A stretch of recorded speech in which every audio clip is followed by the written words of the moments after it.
নির্দেশক জেলা শাসকদের নির্দেশ দিল নবান্ন, কি বলে? কেন দিতে হচ্ছে তো জানেন, অনিচ্ছা সত্ত্বেও দিতে হচ্ছে। ভারত সরকার ইতিমধ্যে সুপ্রিম কোর্টে গেছে যে পশ্চিমবঙ্গ সরকার জমি দিচ্ছে না, এবং কেন্দ্রীয় স্বরাষ্ট্র সচিব মাননীয় গোবিন্দ মোহন গত 8 মাসে 3 বার রাজ্যের সমস্ত প্রধান আধিকারিকদের সঙ্গে মিটিং করেছেন, এবং শেষ গত রবিবার দিন, যেদিন IFSL এর অফিস উদ্বোধন হয় মাননীয় অমিত শাহজির উপস্থিতিতে, আমার কাছে খবর আছে সেদিন বিকালেও সমস্ত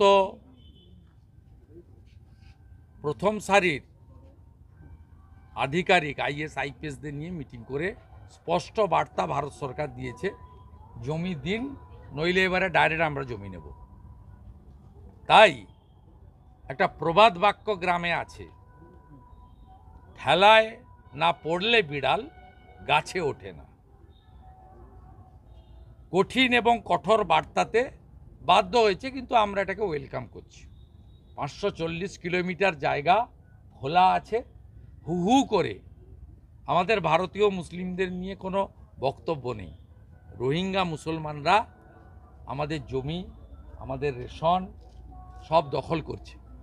লাভ জেহাদ, ভোট জেহাদ, ল্যান্ড জেহাদ, ধর্ম জেহাদ সব এরা এখানে এসে করছে। এদের আটকানো দরকার। আটকানো তখনই সম্ভব ভারতবর্ষের যশস্বী স্বরাষ্ট্রমন্ত্রীর ভাষায়। তিনি সেদিন নেতাজি ইন্ডোরে পরিষ্কার বলেছেন যে জমি দিয়ে দিন, বেড়া কমপ্লিট করব, তারপরে যদি একটা সামান্য, মানুষ তো দূরের কথা, একটা সামান্য পিপিলিকাও এখানে প্রবেশ করে, তার দায়িত্ব BSF নেবে। প্রকাশ্যে সেদিন 12,000 বিজেপি কর্মীর সামনে আপনারা লাইভ করেছেন, লক্ষ লক্ষ লোক দেখেছে, স্পষ্ট বার্তা দিয়ে দিয়েছে, জমি দাও, হিসাব বুঝে নাও। এটা আগে দিলে পশ্চিমবাংলায় এই 70-80 লক্ষ রোহিঙ্গা মুসলমান ঢুকে আমাদের এখানে ছোট ছোট বাচ্চা মেয়েদেরকে তুলে নিয়ে গিয়ে শারীরিক নির্যাতন, লাভ জেহাদ, ধর্ম পরিবর্তন, ভোট জেহাদ, জমি দখল করে ল্যান্ড জেহাদ, যেখানে সেখানে ঝুপড়ি বসতি স্থাপন করা, আর আপনাদের দয়ায় ভুয়া আধার কার্ড, এপিক কার্ড বানানো। আপনার দলের প্রাক্তন মন্ত্রী MLA কাকদ্বীপ মন্টুরাম পাকিরা বলছেন 10,000 টাকা দিলে তো সব করে দেওয়া যায়। এটা বন্ধ হবে। এটা ভারতীয় জনতা পার্টির স্বার্থে নয়, সমগ্র ভারতবর্ষের স্বার্থে।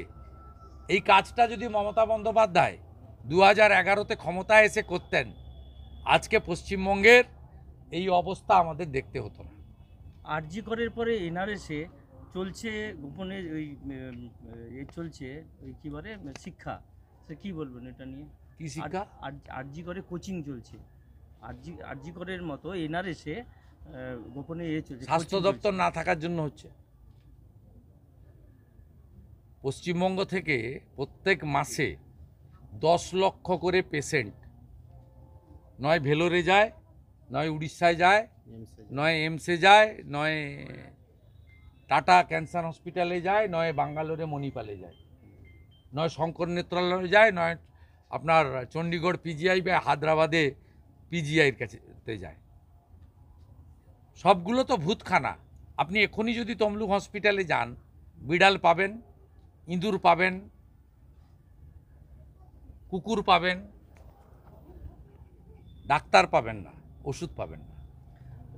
যেটা হচ্ছে হাজিরার নির্দেশ কুণাল ঘোষকে, যদি না যায় তাহলে জেলও হতে পারে। আমি এসব বড় নেতা, আন্তর্জাতিক নেতা সম্পর্কে মন্তব্য করি না। তৃণাঙ্কুরের বিরুদ্ধে কোনো ব্যবস্থা নেবেন? তৃণাঙ্কুর সদস্য অত্যন্ত নিম্নমানের AI প্রয়োগ করে এই তৃণমূলের কর্মচারীটা ভাইপোর কথাই করেছে। আমি মুখে বলবো না, কারণ আমি ওর মালিককে হারিয়েছি না, মমতা ব্যানার্জি। ওর সম্পর্কে বললে ওর মাইলেজ বেড়ে যাবে। ভাইপোর কাছে ও যে স্যালারি পায়, ও তো এমনি পিএইচিতে চুন আর ব্লিচিং সাপ্লাই করে, পুলক রায়ের। আমার কাছে সব তথ্য আছে। ও যেটা করেছে আজকে, হিন্দু বাড়ির ছেলেকে, ব্রাহ্মণ বাড়ির ছেলেকে যেটা করেছে, সরাসরি আমার আস্থায় আঘাত দিয়ে করেছে। এর ফল ওকে ভুগতে হবে। সেটা কি করে করব সেটা আমি জানি, আইনের মধ্য দিয়ে করব। এটা নয় তো আজকেরটা নয়।